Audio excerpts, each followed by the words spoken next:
So Sunny, I'm so glad we have a chance to talk about some of the ideas that were presented earlier.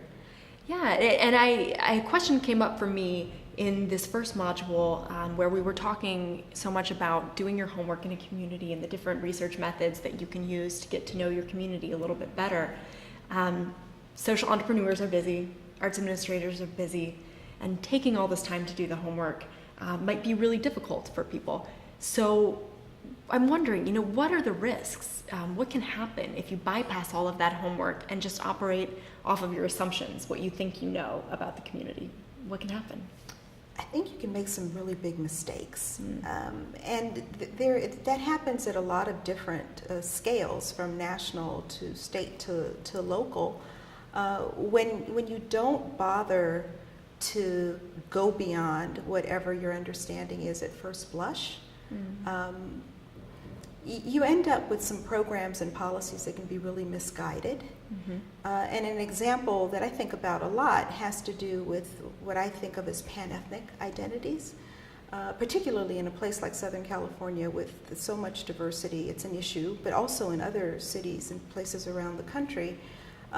We tend to think about African American or Black populations, Latino populations, Asian populations, and others. And in fact, within those groups, within the African American population, the Latino population, the Asian population, there is diversity that is significant.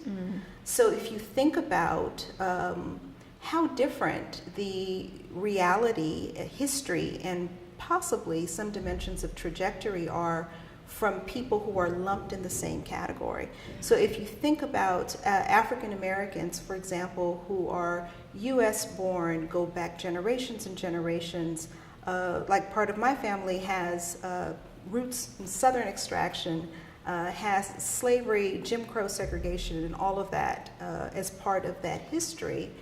And you compare that to another person who would also be in the Black or African American bucket, if you will, who may be an immigrant from an African country or an immigrant from a Caribbean country that comes here with a significantly different set of experiences and interpretations of a U.S. context. So not to take that into consideration as you think about programs that may have to do with the advancement of education or entrepreneurship even, or job creation or job training, any number of really important social initiatives that doesn't take those nuances into consideration can lead to some really misguided work. So that's one example. Sure. So another example I think is best illustrated in a really beautiful but tragic story in a book called The Spirit Catches You and You Fall Down. And that is about the experience of a Hmong family in Fresno and what happens when an epileptic child is introduced into a Western healthcare system, and the belief system of the Hmong family isn't adequately understood. So in the Western system, the epileptic child has epilepsy, and there's a protocol that follows in terms of how you deal with that. And in the Hmong tradition, there was the belief that those epileptic seizures were connected to the spirit catching you. So it's hence the title, right? The spirit catches you and you fall down.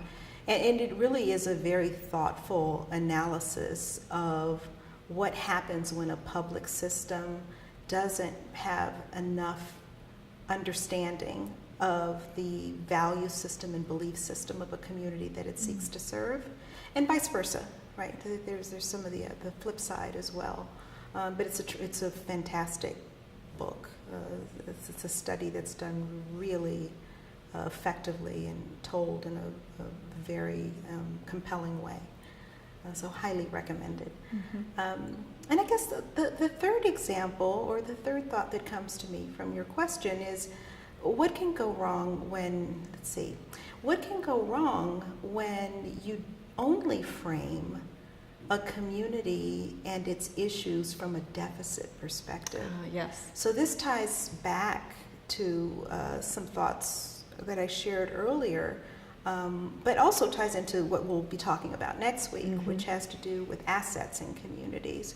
And the inability to look at a community in a balanced way that not only recognizes its deficits, which is typically how problem-solving narratives get framed, right? You look at what can you do to address something that isn't working or where there is a deficit.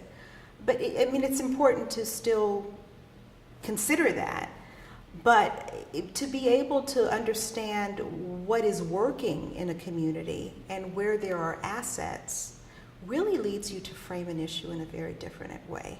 And probably some great opportunities for collaboration and Sure. Yeah. Yeah. So we'll see that next week. Yeah.